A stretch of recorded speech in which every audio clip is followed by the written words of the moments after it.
diseased, corrupt temple down on your head. It's gotta be biblical.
Hello again, welcome to Patriots Across the Pond, a little bit of Thursday Thunder, episode 26, and today we are absolutely thrilled to have an amazing guest on, LEIGH DUNDAS. LEIGH has two websites, freedomfighter.org and LEIGHDUNDAS.com, and LEIGH is a renowned human rights attorney, a modern-day abolitionist, an absolute firecracker of a public speaker, award-winning author, and a passionate defender of freedom and civil liberties. Welcome, LEIGH. Welcome. Thanks for having me, and thanks for shouting out my websites. It's actually freedomfighternation.org. There's a nation in there, freedom, because we are a nation of freedom fighters. So yeah, I am sorry for butchering that. All good. It's early in the day for me, late in the day for you, so we can be forgiven. But I'm so happy to be here. Thanks for having me on, guys. Yeah. So, I mean, we always start off really with welcoming someone on and just asking them how we were all in the system once. We were all asleep once. How did the awakening happen for you? Sort of, when was it? And yeah, a great question.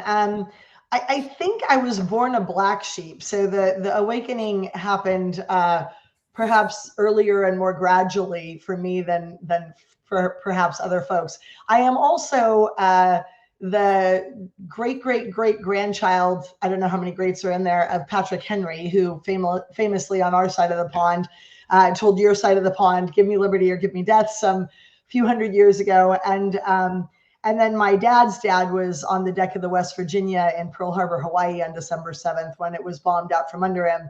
And he swam through water that was on fire. The ocean at that point, because the live rounds were hitting the oil slicks from all the tankers going down, the water was actually on fire in many places. So he swam through water that was on fire, got burned, ended up in hospital, and then was redeployed to the South Pacific and had two other ships bombed out from under him. The first time in the South Pacific, he swam through water that was infested with great white sharks for a few miles to reach a rocky shore.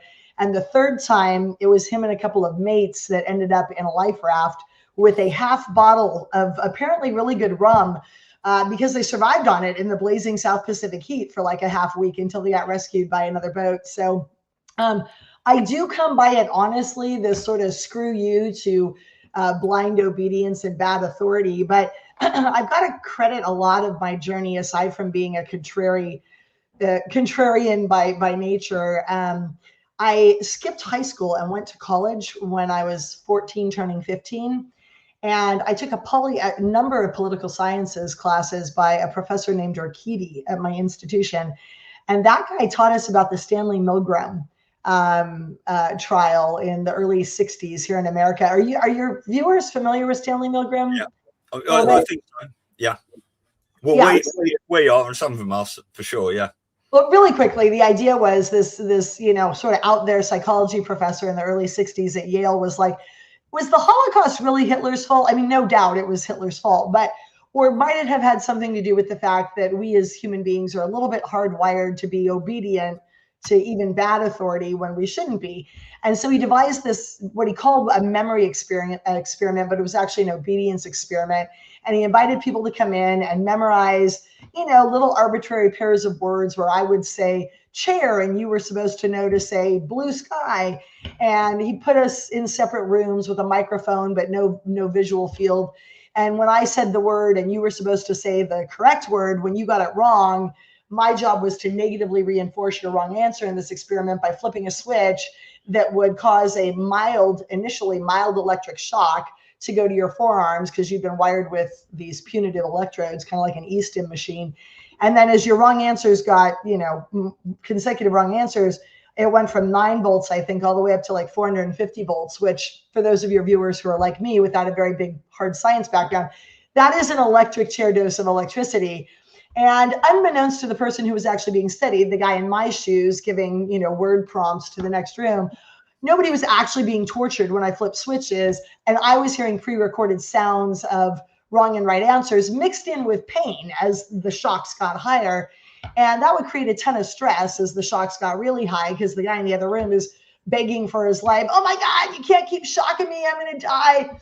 And usually the guy in my shoes would turn to the experiment lead, who was a Confederate of the psychology professors. And the guy was in a white lab coat, you know, with the Dr. So-and-so across his lapel and his stethoscope and his little notes and very, very authoritative. And the person in my boat would be like, hey, buddy, I signed up for a memory experiment. I'm not cool torturing my new friend in the other room. I'm out, tapping out.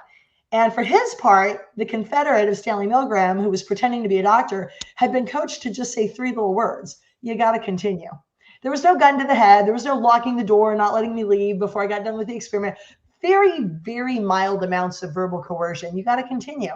And the question, of course, was what percent of average law-abiding American citizens who go to church, you know, on Sunday and have 2.3 kids and a dog in their front yard would actually nuke their neighbor to death over a wrong answer on a memory quiz, or so they thought. And when he shopped the idea around Yale before he did the experiment, all of his colleagues in the department were like, okay, it's the 60s. What are you smoking? Like, only the sadists are going to continue with this. And, you know, maybe 2% of the people you pull in will be a natural born sadist. All the other soccer moms and dads are going to get the heck up and walk out. And when he actually ran the experiment, it was 65.5%. 2 out of 3 people would nuke their neighbor over a wrong answer on a memory quiz. And I remember this poli-sci professor, you know, I was sitting there in my little, you know, this is the late 80s, my little pre-form melded plastic chair with the half writing tablet and taking handwritten notes because it's pre-cell phone, pre-computers, pre-everything. And this professor looked at us and he said, 2 out of 3. Look around the room right now. Start counting heads.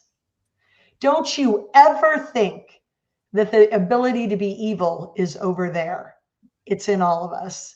And he capped his pen and he walked out halfway through the class. And all of us were just sitting there agog with our mouths on the floor.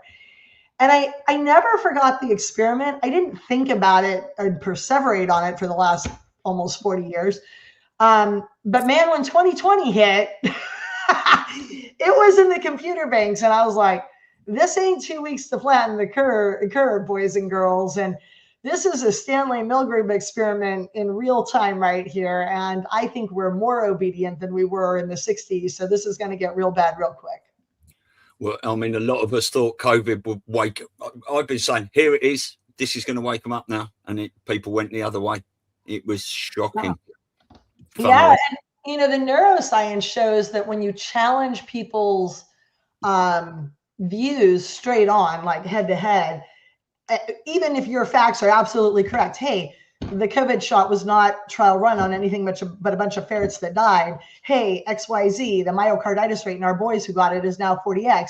Hey, we've got a 20 million almost increase in the rate of death and injury in the US military in the first 9 months that they mandated it, over and above their normal amounts of ICD-10 codes and, you know, breast cancers and whatever, lung diseases. And now people are just dying because they've got no immune system. It doesn't matter how freaking good our facts are.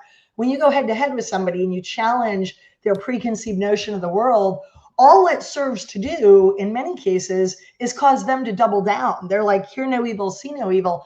And so it's been interesting, particularly in the context of college. We were talking right before the live stream started about your daughter, Elisa, and mine, you know, our kids are graduating from college soon. And my daughter's at a very liberal school. And a couple of years ago, in October, it got real crazy with the tents and the quads at a lot of the colleges and people rooting for socialism and certain actions.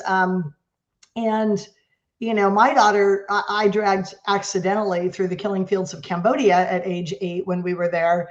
And as she came face to face with a glass case full of skulls, she literally looked at me and said, this is what the case looked like. Wow. You, at the end of the killing fields, it's a walking path through this green grassy field. And it is where in that area generally where about 1/4 of the Cambodian citizens were executed with axes to the back or bullets to the brain and allowed to fall into shallow graves in the 70s when I was like 3 years old under the communist overthrow of Pol Pot that came in there. And so she's standing, I mean, this is her at the time, right? This is my daughter, she's 8. She's now standing in front of this because we didn't realize at the end of this walking path was this huge structure where they put the bones of the dead that still rise up every year when the typhoon-like rains come into this glass case so they never forget what communism looked like. And she sees this cool structure and she takes off like any self-respecting third grader. And by the time fat mommy and daddy catch up, she's nose to nose with the skull of a kid that was probably her age when it was executed. And she turned to me and she looked at me and she said, Mama, how did this happen? And I grabbed her little face and pulled it away from the skulls and bent down so that we're eye to eye. And I said, those in power lied to the people. And by the time they figured it out, it was too damn late. Let this be a lesson, my love. Don't you ever trust somebody in a position of power simply because they are in a position of power. If anything, you distrust them as a default until they've earned your trust. And that was that, along with the next day, a mother trying to sell her 1.5-year-old baby to us because they were both starving to death. Those two back-to-back experiences we thought we were going to pay for with 10 years of therapy for my child. And instead, I would encourage all of your listeners to drag their kids at about age 8 to the killing fields of Cambodia this summer instead of the Grand Cayman or the Grand Canyon again, or the Holocaust, fields in Europe, because my child has no misapprehensions about where a slow-burning communist overthrow of America, which is what we're under right now, as all your viewers know, leads. And so when somebody comes up to her in the student union and is like, don't you think we should be pro-Palestine? And don't you think that socialism is great, which is what 51% of our kids on college campuses, when you interview them these days, will say. They think socialist communist notions are wonderful. Yeah, no, the handle for that is to take them before their college age to a country that's communist or socialist or had an overthrow and let them see it. And man, they'll never forget. And if it's too late, if they're already leaning that way, you got to come in a side door, because when you challenge them head on, they just ridge. And so I do things like talking about sex trafficking. And I'll say, yeah, they sell their children to brothels in Cambodia and Thailand and Laos, where I work. And people are like, they sell their oldest daughter to a brothel? I'm like, yeah. And they're like, are they evil? And I'm like, no, these are people who are like you and me. And like, why the hell are they selling their kids then? That's inconceivable. And I'm like, because they're so poor that all of their children are going to die this year if they don't sell one of them to a brothel. Is that a better end? And you see the first world soccer mom brain start to melt out the left ear. Like, is it worse or better to sell one child to save all of them, or not sell one and let them all die of starvation? And they go, well, how did it get so bad that those are your only two options on the buffet table? And I'm like, oh yeah, well, 90% of the girls we rescued out of the Thai brothels came from Laos, Sawanakhet, Laos, which is a currently communist country. And all of a sudden they start doing the math. And now I haven't challenged communism directly. I've gone in pulling on the heartstrings of college kids who have bleeding liberal hearts for the poor sex trafficked youth. I mean, who doesn't? That's a notion that cries sympathy no matter who you voted for in the last election. And you come in a side door and you have better success on a neuroscience basis of converting people that way than just coming in and saying, orange man good, communist bad, right? Yeah, exactly. I mean, some of your podcasts you did and speeches over like the election period and the COVID years were absolutely stunning, and I was sharing them everywhere. But listening to you talk about these brothels, it was just heartbreaking, the stories you come out with. Yeah, it is.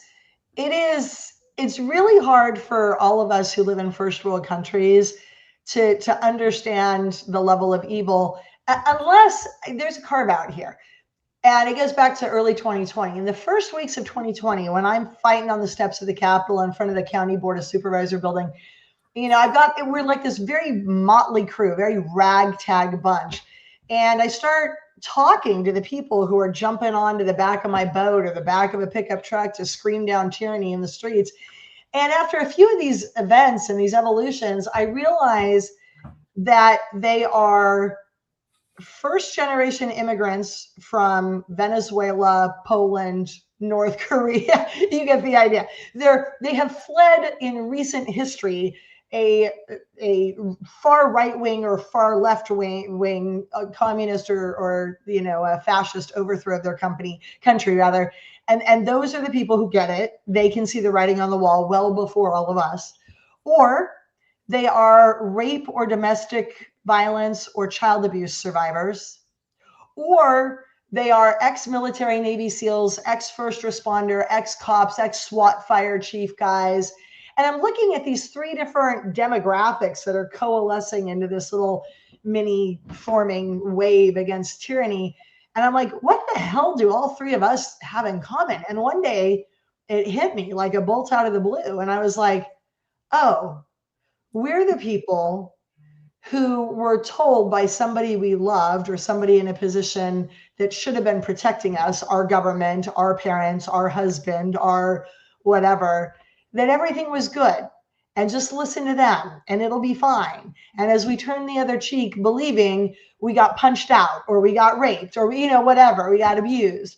And we rapidly learned what I told my daughter in the killing fields of Cambodia. You don't trust people as an operating basis. You distrust people until they've earned your trust.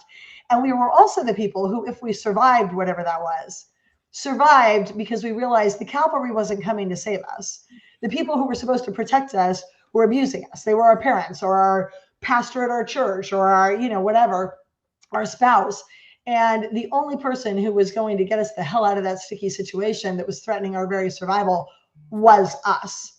So it formed a different operating basis. A, you read the environment nonstop. You're constantly looking for danger. B, you're not listening to what comes out of people's mouths. You're watching what they do. Are they trustworthy in their actions, not their lip service and what they say, but what they do? 3, on the first or second pass, it's Maya Angelou.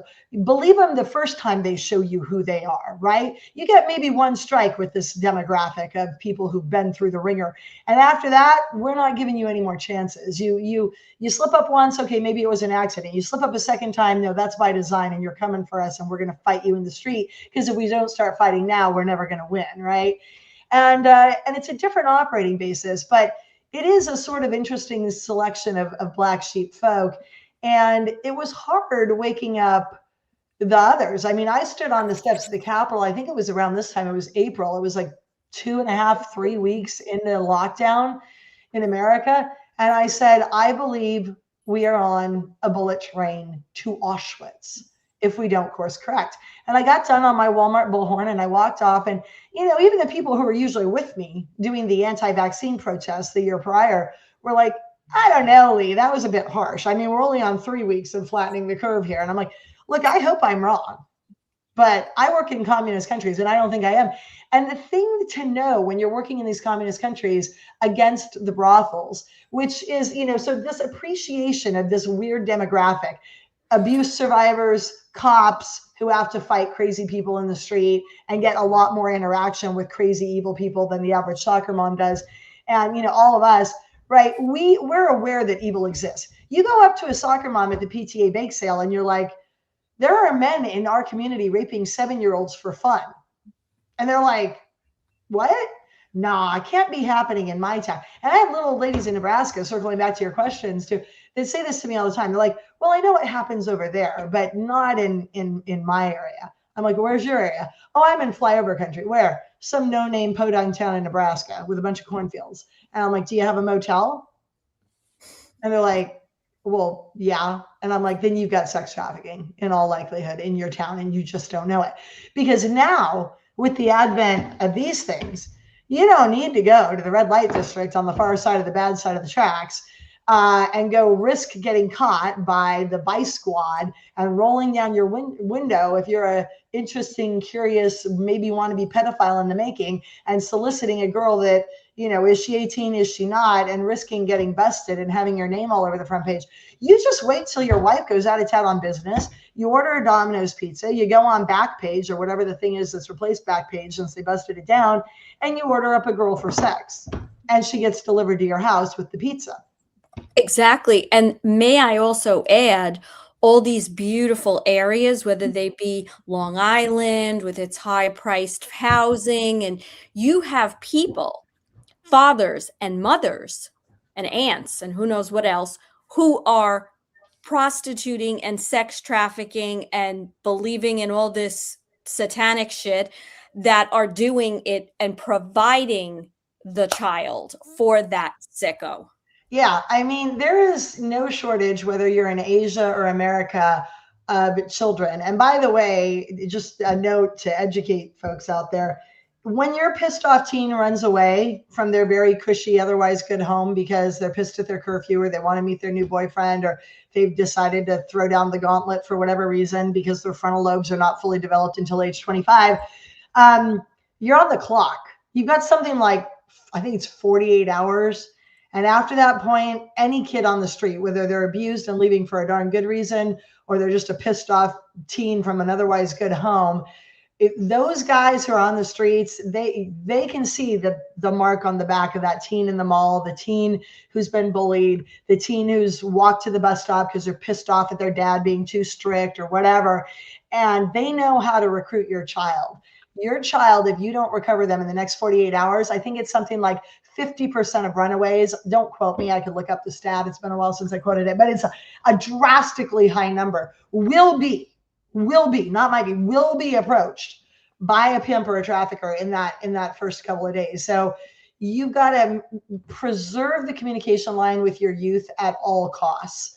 You've got to understand that punishing them for doing a line of coke or smoking weed or going to a frat party with their older friend who's in college underage and getting out of their depth because somebody's now getting rohypnoled in a corner, they always need to be able to cry for help and call you with a code word if they're at a sleepover that says, oh yeah, mom, I forgot my red folder and I need it for chem class tomorrow. And that's the code word that mom knows means there's a creepo at the sleepover, some crazy uncle's there, and mom needs to call the mom hosting now and be like, oh, great Uncle Eddie on our side of the family died. I need to pick up my daughter early. She's not going to be spending the night. So sorry, honey, we'll do the sleepover next month.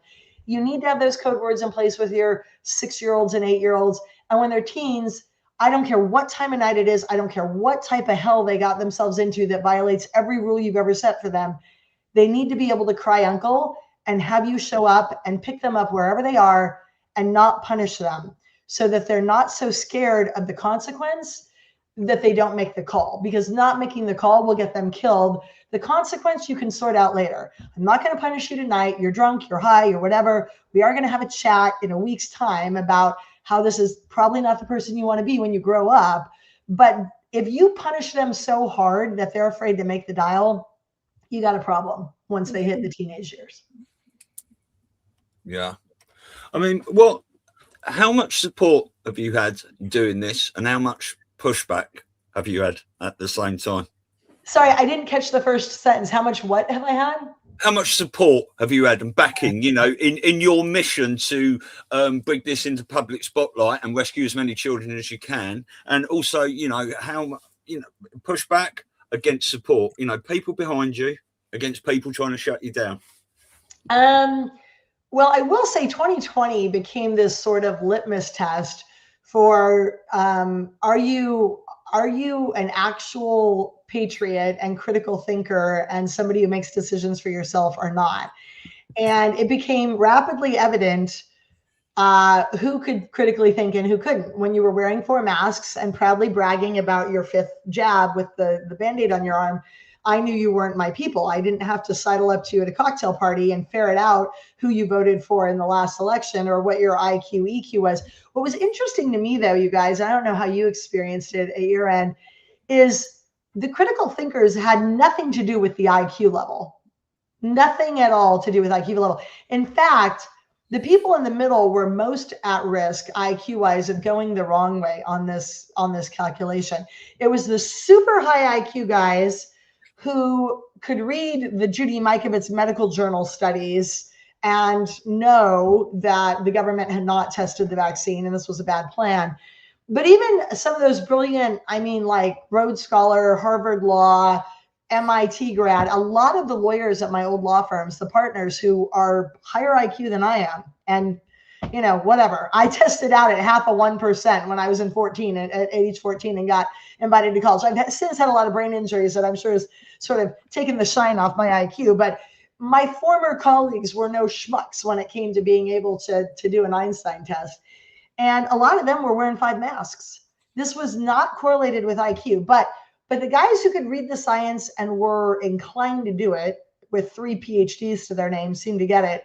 And then the blue collar workers got it. And I got to think that maybe there's just a higher percentage of guys in blue collar fields who had to figure it out for themselves, had to live the hard life maybe a little more, maybe didn't just try, you know, early on learned that the man was out to screw them, their boss was out to screw them because they weren't working cush jobs, or I don't know what it was.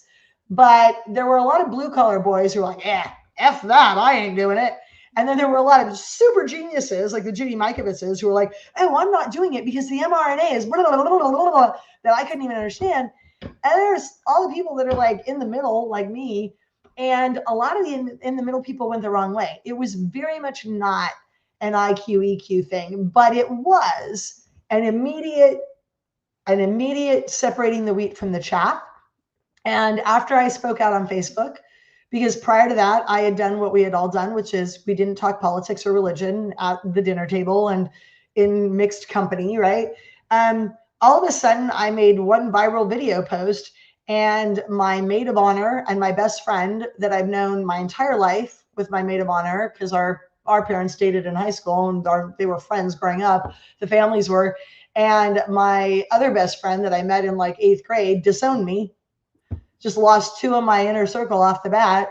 And then, you know, I had a million new friends on Facebook, but it rapidly parted the Red Sea, right? And there were lovers and haters. And especially when you come out like I do, super hard, not like, well, you might want to think about the fact that this is an EUA application. They haven't really like fully vetted it. So here's some sources for you to read. When you come out and you're like, if you freaking do this Vax Passport plan, you are the Fourth Reich. And you're like lighting it up on a microphone like I am and like really challenging people's perceptions. You know, you're disowned. They're lovers or haters. In terms of support, everybody, of course, except for child pedophile likers, generally speaking, are supportive of anti-sex slavery efforts, whether I, who's, you know, a Trump supporter, or somebody else is supporting him. So pretty much everybody aligns with me on that. Although now if they hate Orange Man bad, they won't listen to me on the human trafficking. On the freedom fighting front, you know, you either voted for Biden and you didn't, and you're either going to support Leigh Dundas or you're not based on that kind of an analysis. But what's interesting to me is I am exceedingly good at the things I'm good at, and I am not so hot at the things I'm not good at. And people find that hard to believe because all you see of me is this very narrow part of the Rubik's Cube where I look great on the red side of the Rubik's Cube. And they're like, Leigh's a genius. She's brilliant. I'm like, look at the green side where I have to do math, science, cooking, cleaning. I suck. Like, I suck. And a thing that I think I am not so natively gifted at is raising money. So I have a whole Rolodex of billionaires and millionaires now that I never knew before 2020 because my dad was an auto mechanic and my mother was a homemaker. I was not born with a silver spoon in my mouth. And they're like, Leigh, thank you so much for saving our family, and we don't have to move our Elon Musk type aerospace or widget making company from California and find a way to get our kids through the system. We have 5 kids under 5 that are all unvaccinated, and they would be living in Auschwitz right now if that vaccine passport plan had gone through. And oh, you're having a fundraiser, here's $5. And I'm like, wow, if you really believe that what I did was that amazing and it saved you millions of dollars not having to move to South Dakota and live in negative 40-degree winters with your children and your company and whatever, I would think that you would exchange on a slightly different level. Like, it's weird. I have little old ladies who are eating cat food who will come to like freedom fighting events, and I will make this point, and they will come up at the end of the night and be literally dumping their pockets out and being like, I'm living on my husband's pension, and on a bad week at the end of the month, I have to eat cat food, but here's my last $2, and they're giving me $100 that they don't have. And I've got a person I know who owns a Gulfstream, and they're giving me $50. And I'm like, okay, I just don't get it. But if you guys can help me solve that problem, I'm all ears, because I am not a born fundraiser. I'm great at fundraising for other people. If you have me keynote for your nonprofit, you will raise 5 to 10 times as much money as you have in any other year. I know, because I've done it for a bunch of other groups. I don't seem to do it for mine. Yeah. I think we're in the same boat as you, because I mean, Elisa and I have been sort of trying to wake people up, and neither of us have earned any money yet. But if we can earn some money out of this at some stage, we'll be very happy. Elisa? Well, I'm so sorry, my dog decided to bark.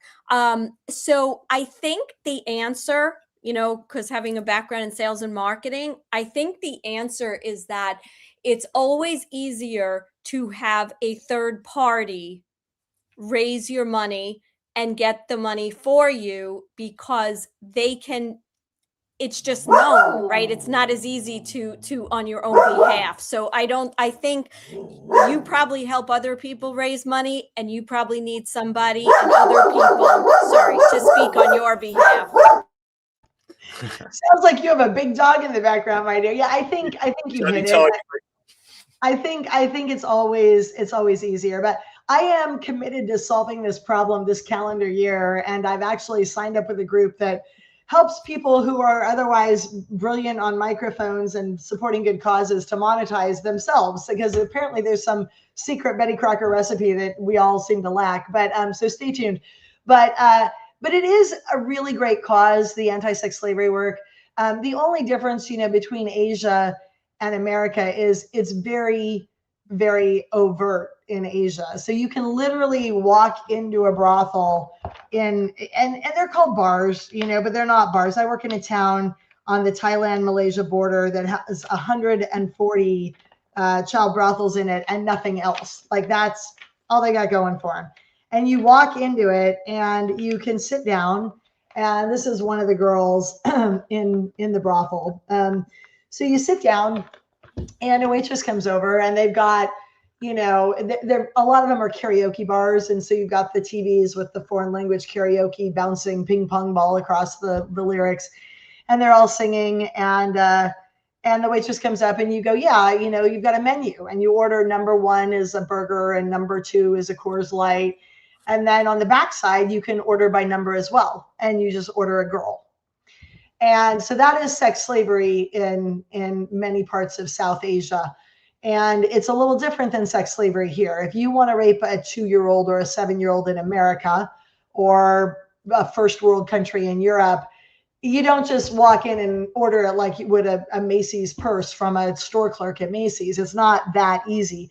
Yeah, you can get a 16, 17-year-old, even down in the earlier teens online, probably pretty easily in a lot of the major metropolises here. But you want to do early, like young children, you got to know people, and you got to know dark web, and you got to know stuff like that. And it's a lot more underground. But do those two, countries, Laos, Thailand, and Ohio, still have sex slavery and sex trafficking? Of course they do. But it's also a different scene.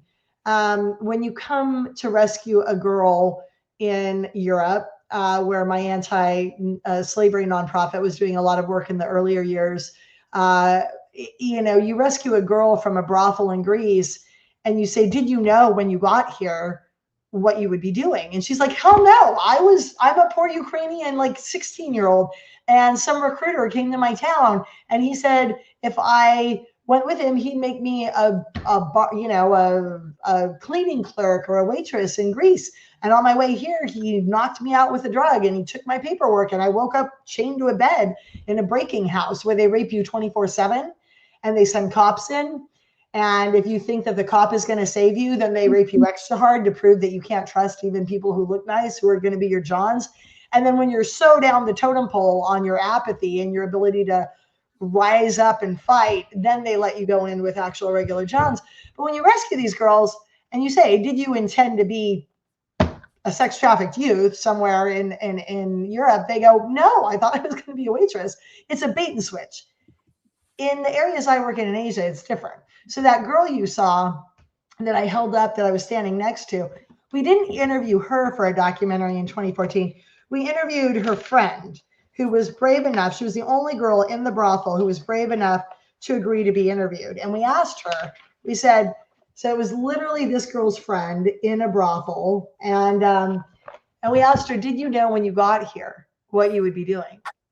And I'll never forget her answer. She looked dead into the camera and she said, yeah, I knew exactly what I would be doing when I got to this town, i.e. it wasn't a bait and switch. The families are the ones selling the girls. They know going in what their fate is. She says, I knew exactly what I'd be doing, but I'm not unhappy. And all of us in the room, I had a Christian film crew out of Australia in the brothel room. We were actually in the brothel in one of the rooms that they work in filming. And I look over and the Australian guys and my colleagues in England, because my colleague was based in London at the time, we're all like, and my British colleague leans over and he goes, Lee, let's ask it again. Nobody's happy to be in a brothel. And I'm like, all right. So we ask again, thinking the translation was bad. Did you know what you would be doing when you got here? Did you truly know? And for the second time in as many minutes, she looks at us and she goes, yeah, I knew. But I'm not unhappy because all 7 of my brothers and sisters have food on the table and they're not starving to death. And that is when I had my aha moment. And I was like, holy crap. Like if you had asked me 10 seconds ago, do I think it's wrong to sell my child, my daughter, I have a daughter, to a brothel? I would have said yes. You guys would have said, yeah. Everybody listening would have said yes. There's no doubt. But to my earlier point on this show, is it any more or less wrong to fail to sell your kids so that all of your family dies? They're literally going to starve to death along with both parents. And that is just a Hobson's choice that knows no good end. And it's one of the reasons you have a hard time rescuing these girls in Asia, because you rescue them and there's no family you can send them back to because they're still starving. They will just resell her back to the brothel for another $300 US, which is what it takes to keep these girls alive for a year, or the families alive for a year in Laos. And that got me thinking, I'm like, $300, that is a completely solvable problem. The girls in the brothels were waking up, Stu, before they serve as Johns. They wake up at like 3 p.m, about what time it is probably in England right now. And they start pulling crap, pardon my French, out of the river, the polluted river nearby, plastics, and they start weaving it into those seatbelt like purses, like those things that were real popular like 10 years ago, made out of seatbelts. And they do glorious handicrafts. I mean, these are truly talented populations that are native populations that go way back with the ability to make sewing a cool thing, unlike me. And I looked at the purses they were making and I'm like, are you guys selling these? And they laughed. They're like, we're in a town of 140 brothels. The only people coming to this town are men to rape us. Like, no, there's no market here. And I'm like, I need to find a way to get these sold at like outlets in Target and Macy's and Costco in America. And if I do that, every purse is $30, sell 5 or 10 of them. You're feeding a family of 10 in Laos for an entire year. They don't need to sell children anymore. Well, what you're saying, I just want to add to this because in my mind, most of the evil, not all, but most of the evil stems from the banking system, right? Because it keeps us enslaved and it is just hopefully that's all been, and we'll hear soon, been dismantled. But that's the whole point. Nobody should be in that kind of poverty. And when people say money is the root of all evil, no, lack thereof, money is the root of all evil, because you would not have the crime. You would not have this horrible choices that have to be made by parents and willingness on the part of these girls. And there's just, I mean, you've been in this business for a long time, and I don't know if anybody's ever asked this question, but I want to ask it. We hear all these statistics about numbers and stuff, but how many degenerate, disgusting, horrible, I don't even know the word, men do you think there are in the world that actually want to do this to children? Well, and I'm not talking about the satanic ritual abuse, because that's a separate mindset, belief system, religion. I'm talking about these average, disgusting slobs that should be physically castrated on site, that are want to be with a 2-year-old, a 6-year-old, a 12-year-old, a 14-year-old. Yeah, it's a great question. There aren't good stats on it, but we can extrapolate backward from what we do know. 40 to 50 million people are currently enslaved worldwide in labor and sex trafficking by best estimates. That is California right now. That's our entire population. 89%, I think, of those are women or girls, X chromosomers. And 90% of those victimized, whether they're in straight sex trafficking situations or labor trafficking situations where they're picking strawberries or making garments, are still being sex trafficked, because at the end of their day picking crops in the Central Valley, their handlers are pimping them out at night for a second shift, basically. So the women have it twice as bad. The men aren't usually being pimped out after they're picking crops, but the women are. So at some point, sexual servitude, regardless of if you're caught in labor or sex trafficking areas, is intersecting your world too. And you're a sex slave, even if it's only part-time, essentially. So 40 to 50 million victims, 90% of them are essentially women who are at least getting sex trafficked some of the time in their day jobs or night jobs. That's a lot of people. They are not sex trafficking themselves. This is not like Pretty Woman, right? So they all have people who are their handlers. Now, if you think about the fact that one pimp in America is controlling 5 to 10 girls, you can sort of back out some numbers on who the sex traffickers are, the pimps who are selling. But if you think about the fact that these girls are getting sold 5, 10, sometimes 20 times a night during big sporting events like Super Bowl, like they are just being serially raped. It is like, I mean, when you see stuff like Liam Neeson and the shots that they were showing on the Taken movie, where in dirty parts of Europe and South Asia, it is just a roving door. It is one guy goes in, does what he does in 10, 20 minutes, and next guy comes in. I mean, it defies even people who do work in this field. You're like, oh my God, this is just make you want to cry in your soup for 3 days kind of level of hell. But there's a lot of people buying and raping women and children for sex. And there was a study done when I was first starting to do the sex trafficking work in 2013 in Georgia, not Kazakhstan, but like Atlanta, Georgia. And they were trying to get a fix on the online buying habits and who the men are who buy women and girls online and how it breaks. Like, are they looking for children, or will it be a crime of opportunity if they were looking for adults, but a child gets presented? So they sort of catfished. They threw out some stuff on like back page channels about like, oh, got product available, i.e., women. And they would wait for a buyer to key up and respond. And then the response at the end of the guys doing the experiment was like, oh yeah, we're actually, we think we might be running low on adults tonight. And they wanted to see what percentage of those men who started out looking to buy an adult women would continue once they knew that maybe there weren't adults to be had. And a lot of the men continued past that first warning. And then a second warning was given, like, yeah, we're definitely out of women. You're going to be, if you want to proceed, you're going to be purchasing somebody under age 18. Again, how many people are peeling off and bowing out and going, I don't want to be raping a kid. Nah, that's not what I was into. I was just looking to buy a hooker, an adult hooker, right? And then a third warning, like escalating warnings. The third warning was like square between the eyes. It was like, dude, you mofo, pardon my French, you're buying a kid for sex, and that's pretty much illegal in every part of this country. Are you sure you want to proceed with this transaction? I forget if it was 42 or 49% of the men who started out perfectly willing to buy adult women for sex, when presented with a child, were totally fine giving a credit card and saying, yeah, bring her over to me along with that Domino's pizza. And when they looked at the demographics, Elisa, of who these people were, it was not wrong side of the tracks, guys who were like brown or not white skin, flashing their skeevy trench coats. You know, the image we have of the pervert standing outside the junior high looking to get somebody in a white panel van. They were almost by half. It was 42 or 49%. Upper middle class, more than 2 children, professionals, white. These are our neighbors.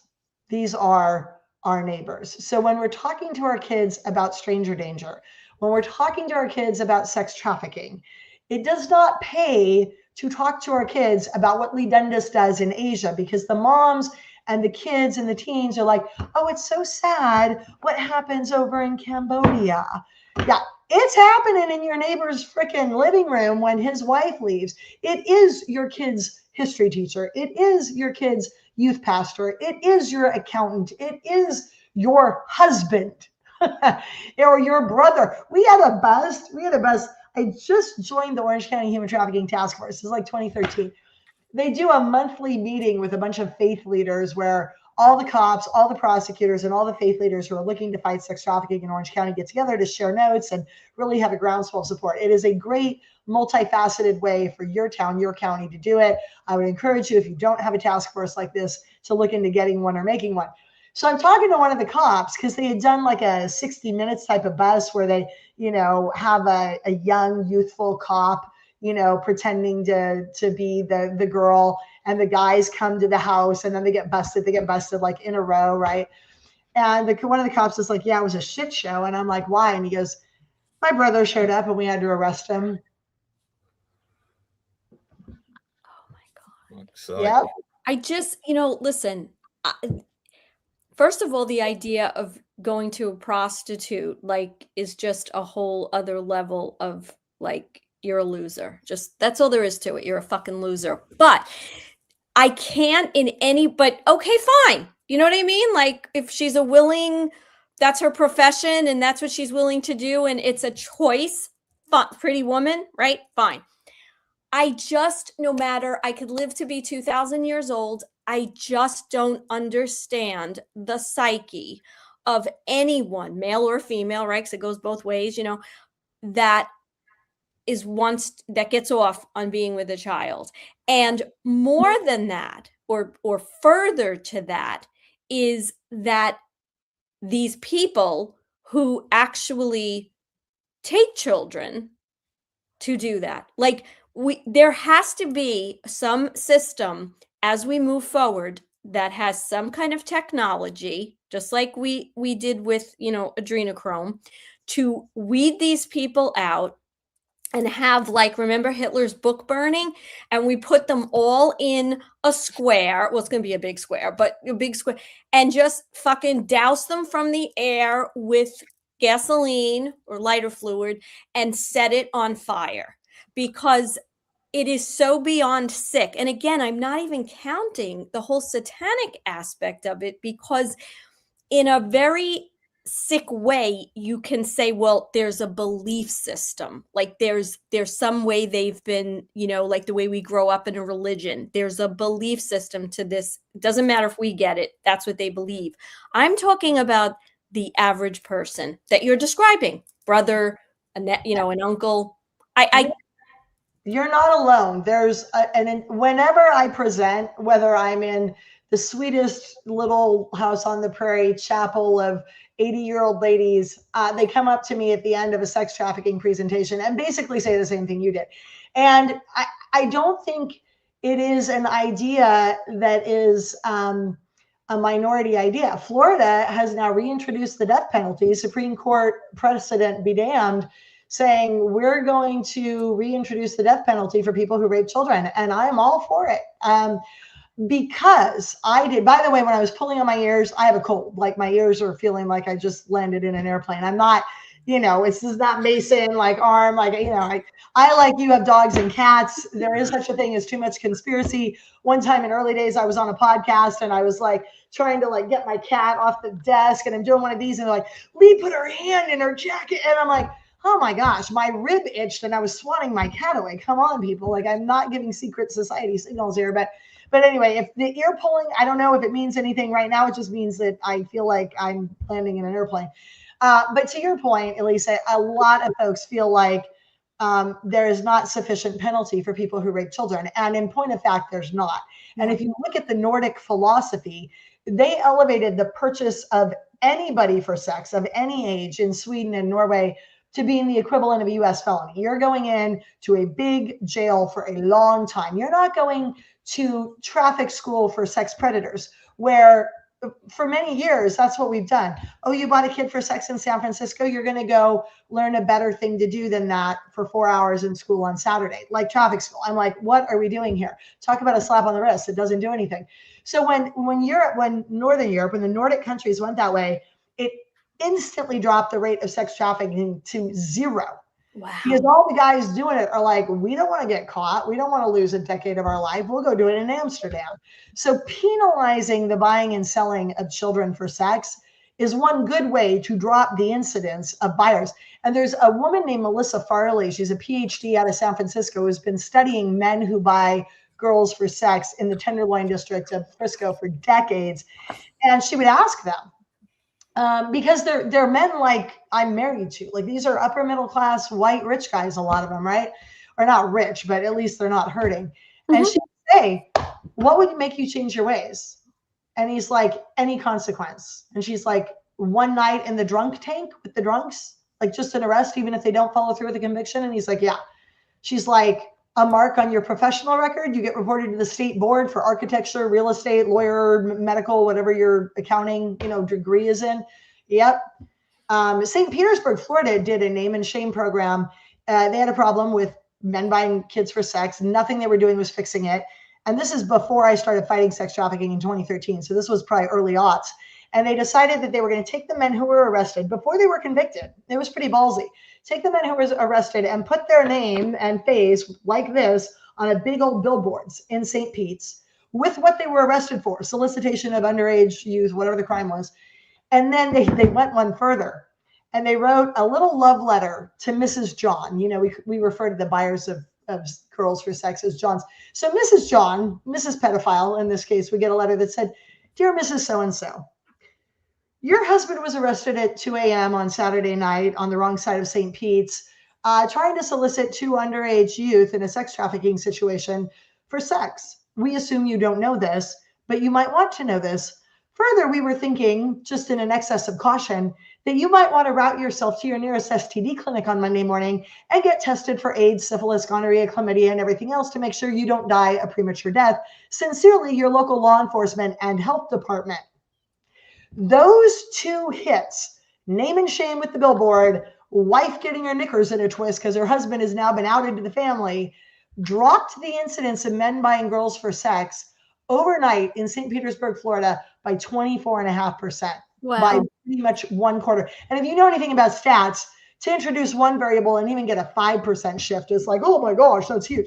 To drop it 1/4, we need to punish, like you were talking about, far more severely the men who have been proven, because innocent until proven guilty, the men who have been proven to have done this horrific crime.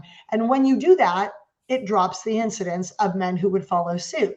The other thing we need to understand, to your earlier point, Elisa, is these people are leopards who do not change their spots.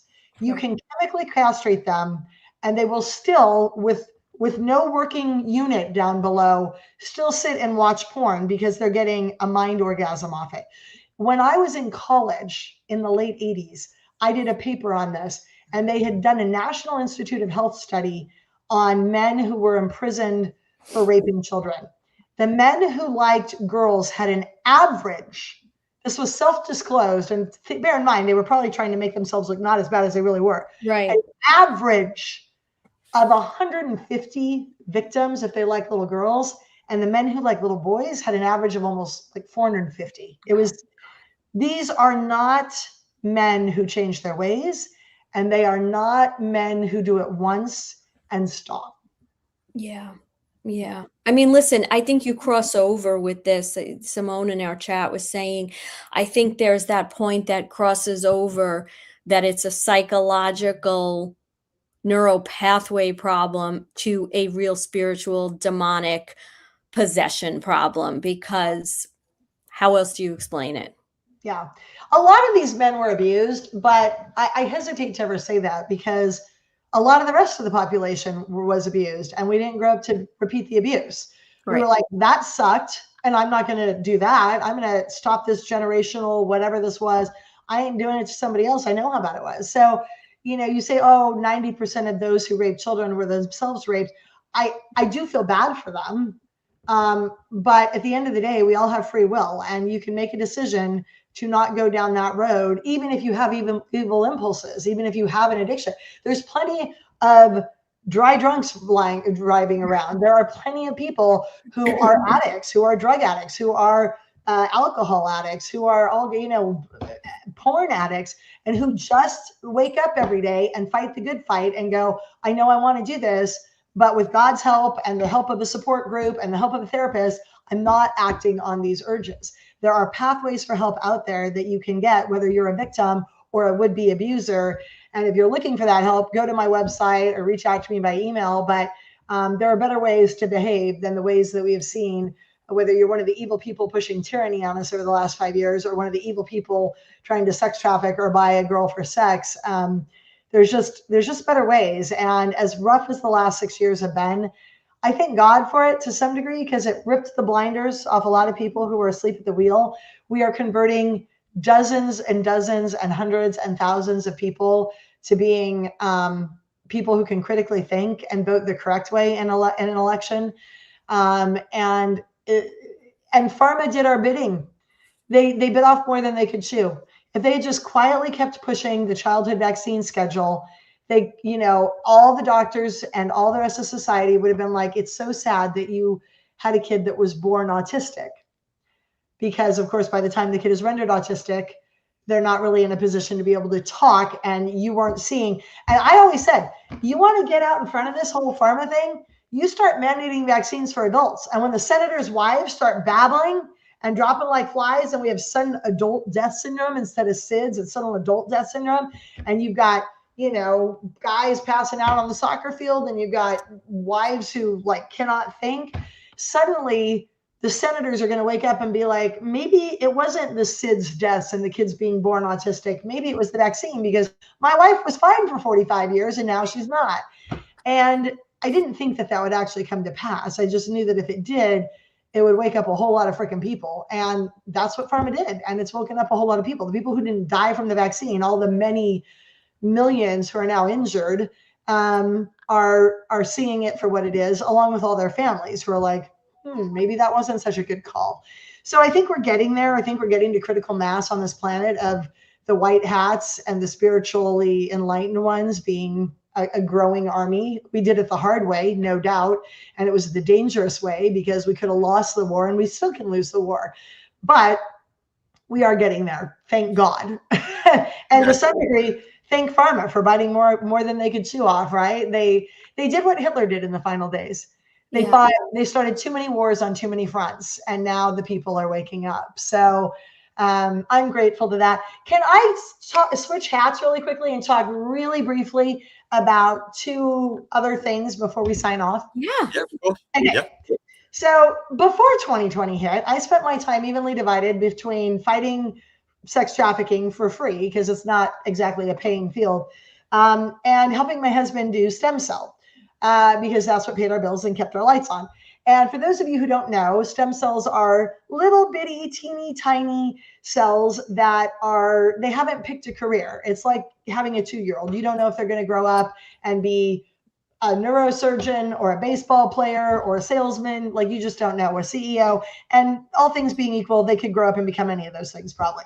So these stem cells, when you put them into older people's bodies like ours, kind of look around and they go, huh, that cartilage in your knee is really worn down, and that's not the best thing. You know, your knee cartilage is supposed to be this black line that's this big, nice, thick cushion. So when you're pogo sticking or going down the stairs, you got cushion and your bones aren't slamming into each other going, ow, ow, ow. But, you know, you can wake up and, you know, have a knee that looks like this because you ran marathons or you snow skied or you just have lived 6 decades without changing your tires.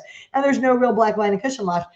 And so when you put these stem cells into a knee like that, they look around and they go, I think when we grow up, we need to make some cartilage in this lady's knee because she's kind of wearing thin on her tires in here. And they just pick a lane, and that's their major in college. And when they grow up, they make new cartilage for the woman. And literally, this is a real before and after shot.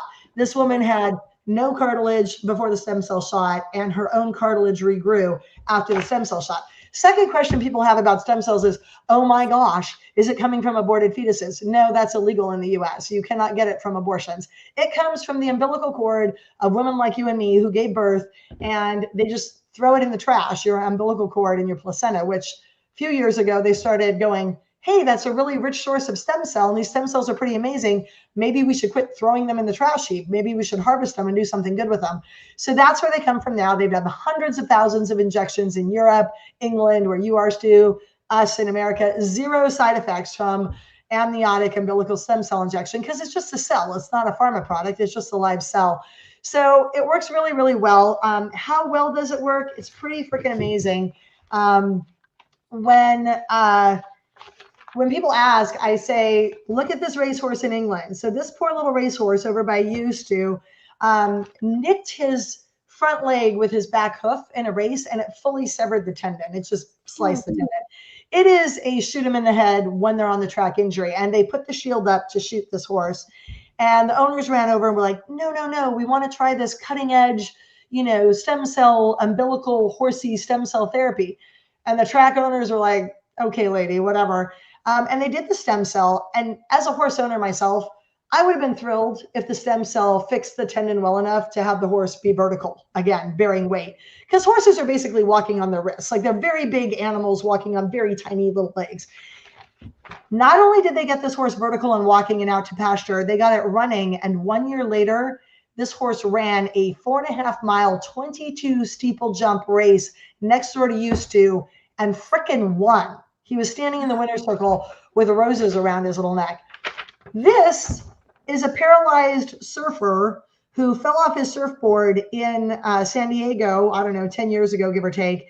And this is ABC News 7 standing in his backyard 2 years ago, almost to the day, April 2nd, 2024.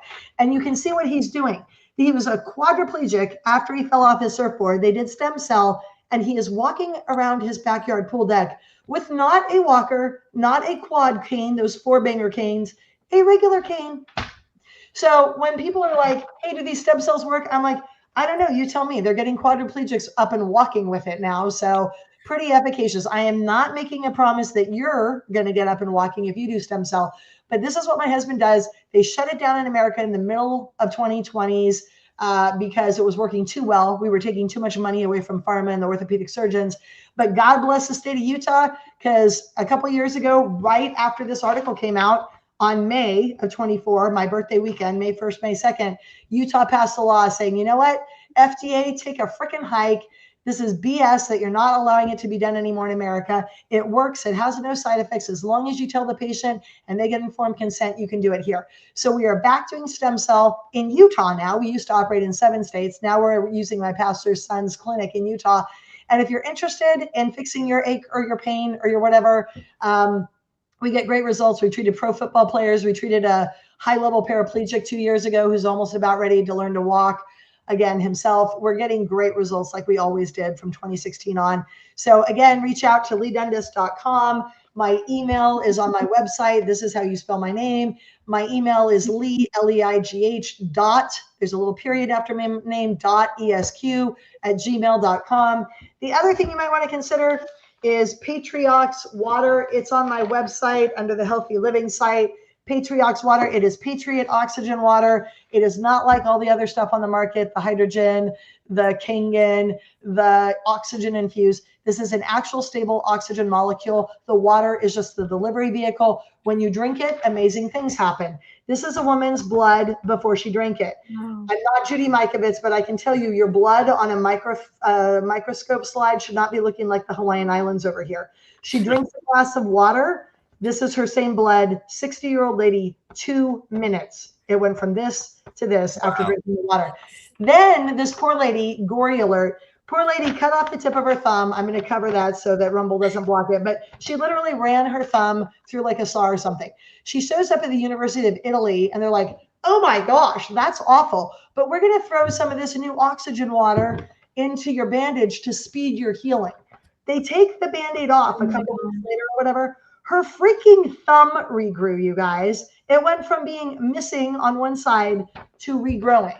And the doctors at the University of Italy, Milan were like, dude, we were told the same thing you all were told in second grade, which is when you cut off a limb, be careful in shop class, you can't regrow it. We aren't starfish. What the heck just happened? So what happened is the high oxygen content in the water goes into your body. It reactivated a gene that is normally only awake during when we're in utero, making digits and limbs. After that, after we're born, it goes dormant. Reactivated this lady's gene and her thumb regrew. So again, if you want to check out the water, you can buy it off my website. It's a way to support a freedom fighter, keep me fighting for freedom on the sex trafficking on the freedom front, and get yourself some amazing water. Patriot oxygen water, known as Patriots, on my website, Healthy Living at LEIGH.com. There's also a field on there that you can sign up that says, I want more data on stem cell. LEIGH.com, go to Healthy Living and say, I want more data on water or stem cells or whatever, and we will reach out and get you that. And that is one of the ways you can get your freedom fighter that's on the show today supported without just making a straight donation. No, this is so great. Can I just ask a question though on the issue of the stem cells? And you may or may not know this. What about for people, let's say, who've had strokes, right? Is that, I mean, what's going on? You know, is it the brain? Like what happens, right? I don't know enough about this. I just know you look at a stroke victim, they can't walk, they're sitting there, whatever. If you want the stroke, I have, so when Utah put it back in place, we used to just do musculoskeletal because that was the guardrails the FDA had put around it. Utah said, we know this stuff works, do it for whatever you want, essentially. So that really broadened our practice. And now we're doing all sorts of brain, neurodegenerative, stroke, systemic conditions, lupus, Lyme, people who have hyperimmune issues, their immune system's creating Crohn's disease, IBS, their body's attacking itself, rheumatoid arthritis.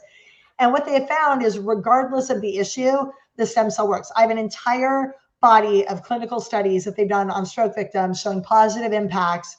Obviously, the sooner you get to the brain, the better. The way it gets to the brain, when we're doing something inside your body, like if it's a shoulder or a knee, we put the needle right in the joint. The stem cell goes in the joint because why not pin the tail or on the donkey? You know where it needs to go. When it's systemic or it's brain, it's going intranasal and IV to get to that area proximally in the most realistic and reasonable way possible. And we had a woman that we treated a little while ago. I think it was right before Christmas. She had early Alzheimer's. Her son, who was like a firefighter, first responder guy, brought his parents, himself, and his wife in. They kind of all got treated. And the wife, the dad, the older dad, his dad, the grandpa, could not walk across the airport at, I think it was like Chicago or O'Hare, one of those big ones, on the way out to us, got treated, was able to walk without a wheelchair or even a cane across all the big airports on his flight home the next day. The mother, the next day, the mother was getting early Alzheimer's, like she was forgetting things. The next day on the airplane was telling her husband and her son the names of their neighbors from when she was first married 50 years ago. Wow. It is people are like, what's the hardest thing when it comes to stem cell? I'm like, I sound like a snake oil salesman when I talk about it.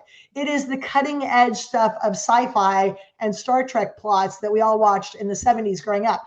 I have a pastor friend and he calls these things celestial technologies. Yeah. They truly are. And the fact that they actually work is why they've been suppressed for so long. They also have, now that I'm getting off on it, I don't know if I have the pictures here. They have a, in the 1950s, they had a frequency device that the Russians had created. The guy's name was Koznachev, something like that, with a K. And he created this frequency device. And it could kill a cow at like 2 miles out. Like they could target a brain of an individual animal or person and create disease and poof, like evaporate the individual using different frequencies. But here's the silver lining. For every bad frequency, there was an equal and opposite good frequency that could heal whatever you had. And it was a different healing frequency for breast cancer than for a blood disorder. So he's about to go worldwide with it, and the Russians put the kibosh on it. It goes underground for 20 years. I am 3 years old, and so are you guys. It's the 70s. A French guy resurrects this body of work, this frequency stuff from the Russians, starts getting ready. He's backed by a bunch of French billionaires. He builds this really tall, like 4-story tall structure, because that's what it takes to get the frequencies, and you have to put the whole human body in it.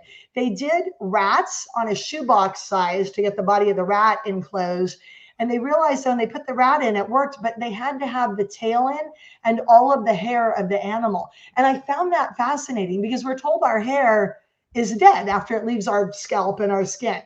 But when they were doing in France, when they'd resurrected this body of work, they had to have the whole person or the whole animal in along with your tail and your hair for it to actually heal you. So they're getting ready to release it in the 70s. Poof, it gets wiped out again, goes underground. And there's actual French, I didn't come prepared to talk about it today, so I don't have the visuals, but they have French language newspapers that were announcing it. It was like a mainstream media thing, and then wiped out again. And now, of course, what are we on the cusp of? More frequency technologies coming down the pike. My husband bought this extra long thing that looked like a red hairdryer. Yeah, I have that. That's the I have one too. Yeah. Yeah. So our pastor friends introduced it. My husband had psoriasis. We had a flood in our house. I think we had mold exposure. His immune system was down. His face was purple. He's got like this whole body. He looked like a freaking pumpkin. He was like purple and red everywhere. And our pastors that were visiting in Florida show them, she's like, I've got this thing. It's $300. I'm like, this is the middle of COVID. I don't have 2 cents to my name right now. Like I've been fighting for free for 5 years. I bankrolled everything I did, convoys, everything I did for 5 years out of my own savings account. I was 1 month away from bankruptcy by the end of when they finally reauthorized stem cell. I was like, thank God, because we were like ready to be living under a bridge. But this was in the middle of that. And she's like, Lee, it's $300. I'm like, girl, I don't have it. She goes, well, let me just do it on your husband's face while you're visiting us. So she like, my husband's standing there and she's like wielding this thing that looks like an extra long hair dryer. And I'm like, what sort of hocus pocus is this? And I am a believer in crunchy, right? I'm married to my husband is a chiropractor. We own a stem cell company. He's a chiropractor by training. Like I'm all about like earthy crunchy. And even I'm like, all right, whatever. Like 20 minutes after he does this therapy with the pastor's wife, I look at his face and I'm like, your face is white again, not like all splotchy and weird. I'm like, he wakes up the next day, his skin is freaking normal. I'm like, so then she shows me a picture of her friends that used it on a horse. This horse got a tumor behind its eyeball. And if you know anything about horses, they don't like loud noises and blowing wind, like especially all in one.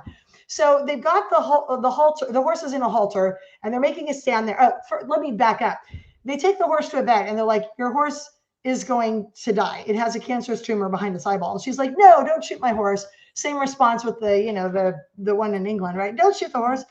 And they go to a second vet and they're like, well, we can save your horse, but we need to take out both its eyeballs and it's going to be blind for life. And she's like, that's not really much better than killing the horse. So she finds this friend with a hairdryer and they're like, let's try the hairdryer on it. And so they're doing the hairdryer on the horse's eyeball. And it's like, and the next day, they don't need to even hold the horse. It is willingly standing there quietly. It could sense that the frequency was apparently doing something. So the next day, after like day 2 or 3, the horse's eye looked sort of normal, just a little puffier because of the tumor before they started. But it was brown eyelid, brown horse face, normal.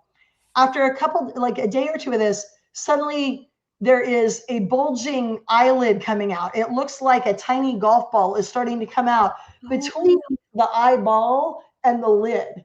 And suddenly on day 3, they've got this red, slick, gross orb of this thing that looks like a red, juicy golf ball that is now hanging by a thread, literally outside the pushed out.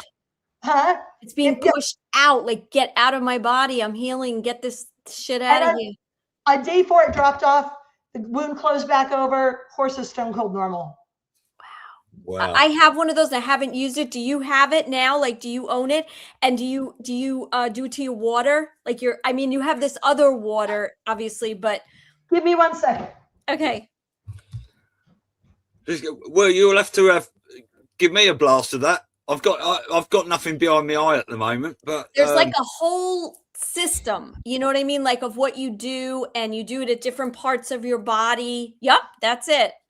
This is it. I don't even know what it's called. The Rife. I think it's like a Rife machine or something. It's not Rife, but it's a similar technology. Yeah. And my husband literally travels with it in his carry-on. He uses it and has used it for 4 years now, daily, all over his body. And I'm lazier about my health habits. Like, he lotions every day. He's like the girl in our relationship. People are like, what do you do? Your skin looks great. I'm like, I'm a butt white girl. I turned myself into a lobster every day during my teens and 20s and the 80s because I was trying to get brown, which is a lost cause.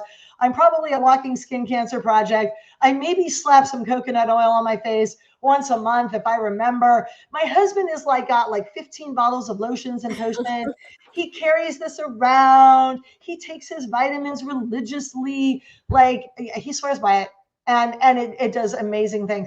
And I will say, when I've gone on a 15-mile hike and my knees are just pissed because I, went 0 to 60 and didn't train for it first or something, and they're aching, I will use it on them, and it really speeds the recovery time.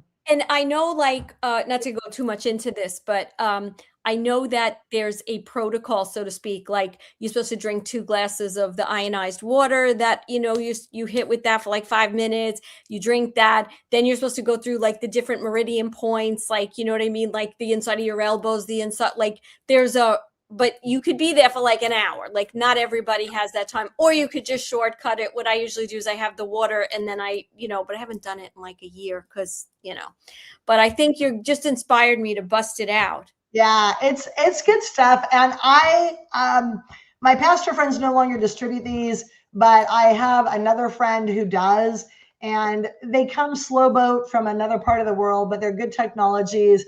And if any of your listeners are interested in getting one, I did a round of podcast interviews at the end of last year, and I found somebody who had a little stash, and I can get you hooked up and sell you one, even though I'm not a normal distributor of these. But a lot of people are again, because they're not outrageous. It's not 10 grand for this. It's, hundreds of dollars. It's a doable thing, kind of thing.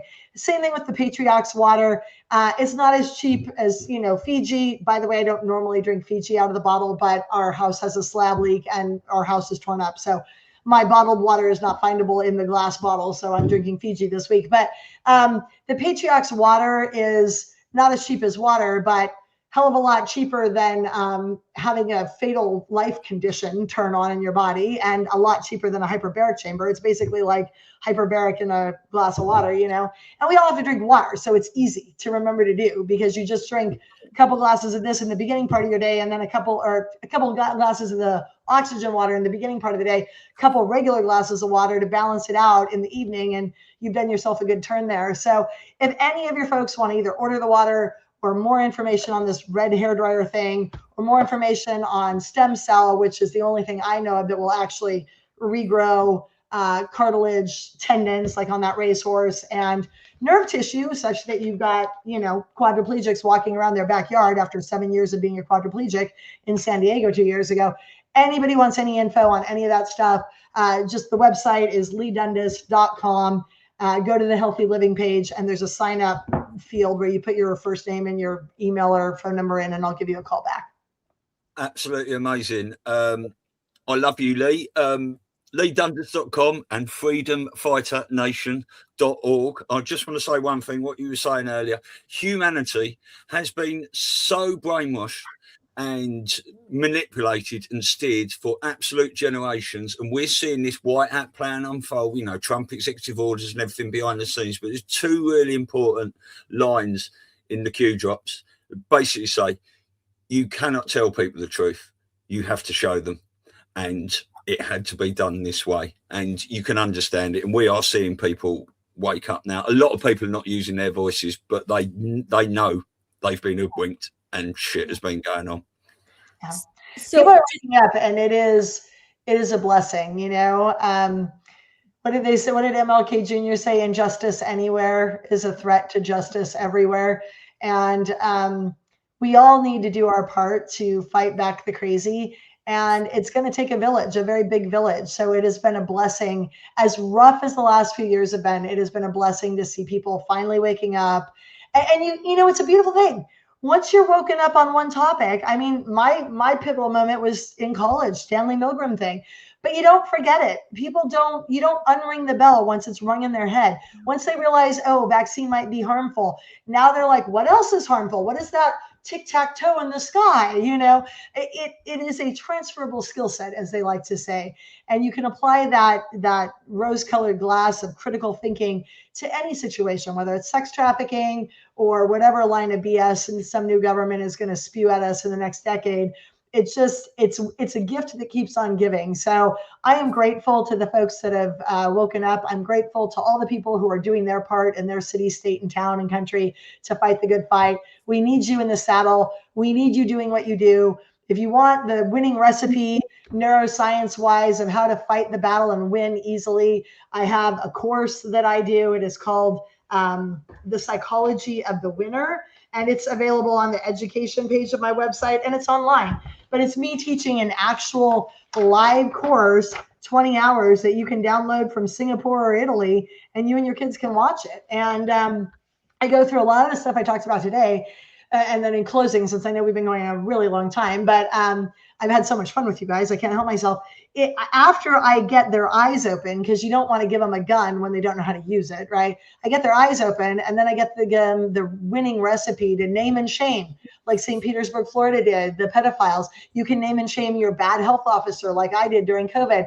I get them actual steps of the recipe. Find the bad plan. Find the author of the bad plan, research all his warts on his life, make those known until he gets fired or resigned or leaves in embarrassment and takes his bad plan with him. There's actual steps, and they don't require a lot of money, and they don't require you to go back to school and become a lawyer. They just required you to be a pissed off person with some critical thinking skills and the ability to use Google. So all of that is taught. And then in the last section, I really want our kids to win. And I go through all these amazing neuroscience hacks for how to make them be an elite 1%, whatever they are in their field. There's a book called The Culture Code, and the guy goes through, it's The Culture Code, and I use it in my course. And this author, his name is Daniel Coyle. He actually interviewed the top 1% performance groups in any industry, from jewel thieves that pull off $50 million heists in Paris without getting caught. I don't know how he managed to get an interview with them, but he did, to the San Antonio Spurs coach, who, regardless of the talent level on his roster each year, will win something like 140x times as many games as he should be winning because of his coaching. What is that coach doing that's so manifestly different from the other coaches, right? To get the best out of his players, regardless of their talent level when they arrive. And then he goes through Navy SEALs, obviously, because we know they're the top 1%, but there's actual recipes, and he gives them to you in this book. And I break them down in fun, bite-sized ways for kids who are like 8 and 10 years old, and grandparents and everybody in between in your family to do. And I want people to be able to fight, yes, but to fight and win and not have to reinvent the wheel if it's already been invented. So again, if you're interested, it's like a $90 some odd course. I'm not making really any money off of it other than the cost of having put it together in the first place. But it gets you the Betty Crocker recipe for fighting and winning and actually having your kids be outlier performers be the Navy SEALs and whatever they're doing, whether it's Little League or going on to study astrophysics at college. So check it out, education page of LEIGH.com. Thank you guys again for letting me blather on for slightly over an hour now. It's been brilliant. We're so blessed to have you on.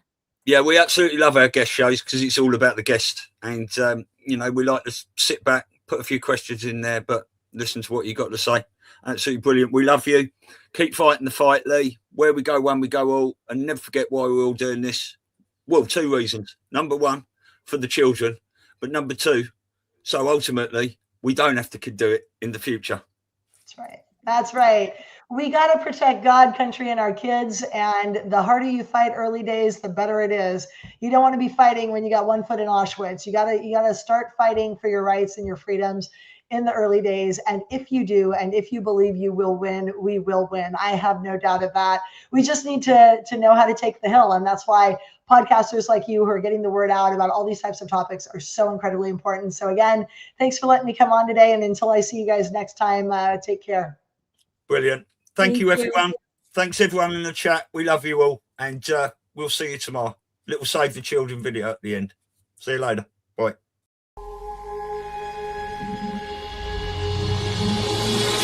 I will be the last to fall. I won't shed a tear for them to see.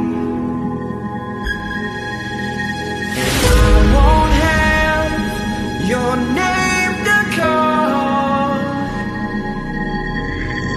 'cause I will be the last to fall.